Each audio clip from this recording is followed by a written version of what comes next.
আসসালামু আলাইকুম সবাইকে। আশা করি সবাই ভালো আছেন। তো আজকে আমরা চলে গেছিলাম যশোরের আরেকটা রেস্টুরেন্ট, যেটার নাম ছিল ক্যাফে ডিলাইট। তো এটা ছিল 2 তলায়। তো আপনাদের লোকেশনটা বলে দিব ভিডিওর একদম লাস্টে। তো এই যে আমি রেস্টুরেন্টটাতে ঢুকে যাচ্ছি। রেস্টুরেন্টটা অনেক সুন্দর ছিল, আসলেই অনেক সুন্দর ছিল। আপনারা গেলেই বুঝতে পারবেন বা আমার ভিডিও দেখেও যাইতে পারেন। তো এটা ছিল ফার্স্টে। তো এই জায়গাটাতে সব কেকসের আইটেম ছিল। তো এই যে আমি একটু ক্লোজলি দেখাই দিচ্ছিলাম। অ্যান্ড এটা ছিল পুরো রেস্টুরেন্টের ভেতরটা নাইসলি ডেকোরেশন করা। আমি খুব আস্তে আস্তে ভিডিও করতেছি যাতে আপনারা সুন্দরভাবে দেখতে পারেন। তো এটা ছিল একদম দুপুরবেলা, আমরা চলে গেছিলাম আমাদের ক্লাস শেষ করে। আর এই জায়গাটা আমার সব থেকে পছন্দের একটা পার্ট বলতে পারেন, যে হচ্ছে একদম রেস্টুরেন্টের ভেতরে এমন একটা জায়গা করা যেখানে আর্টিফিশিয়াল কিছু ফ্লাওয়ার ছিল, শাপলা ফুল ছিল। তো এই যে এখান থেকে আবার রাস্তাটা একদম পরিষ্কার দেখা যায়, পুরা যশোর সিটিটা দেখা যাচ্ছিল। আর এটা ছিল পুরা রেস্টুরেন্টটা।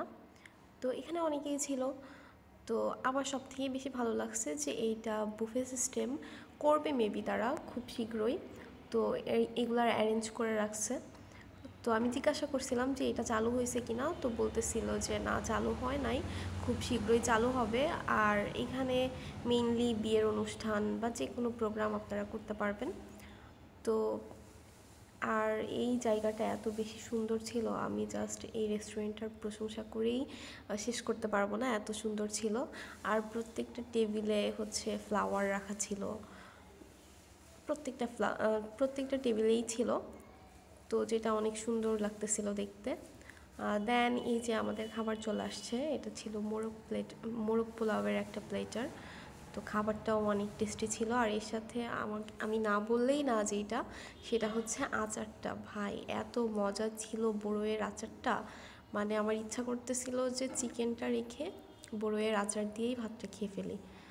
এটা ছিল বাসমতি রাইস দিয়ে করা। তো এই যে দেখতেই পারতেছেন কত লোভনীয় লাগতেছে দেখতে। আর খাবারটা সত্যিই অনেক মজা ছিল।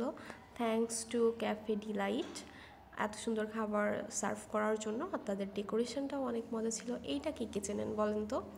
খাওয়ার পর এইটা খাই, এটার নাম আমার মনে পড়তেছে না, তবে অনেক মজা। মিষ্টি পানের সাথে আপনারা এগুলো হয়তো খেয়ে থাকবেন। দেন আমি একটু ফটোশ্যুট করতেছিলাম এই ফ্লাওয়ারগুলোর সাথে, মনে হচ্ছিল একদম সত্যি সত্যি, তাই না? এত সুন্দর লাগতেছিল দেখতে। তারপর আমাদের খাওয়া দাওয়া শেষ হয়ে গেছে যেহেতু, তো আমরা বাসার উদ্দেশ্যে চলে আসি। তো এইটা এখন কোথায় ছিল বলেন তো? কেউ কি চিনতে পারতেছেন? এই যে দেখেই ফেলছেন হয়তো, যে জেস টাওয়ারে।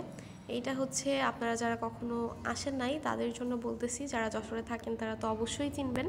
এটা হচ্ছে দরটানা থেকে মণিহারের দিকে যে রোডটা চলে গেছে, সেখানে যেতে হবে। কিছুটা আগায়ে, দরটানা থেকে কিছুটা আগায়ে হাতের ডান পাশে হচ্ছে জেস টাওয়ার। আসলেই আপনারা 2 তলায় পেয়ে যাবেন রেস্টুরেন্টটা। এখানে লিফটের সিস্টেম ছিল, আমরা সিঁড়িতেই নামতেছিলাম। তো এই তো,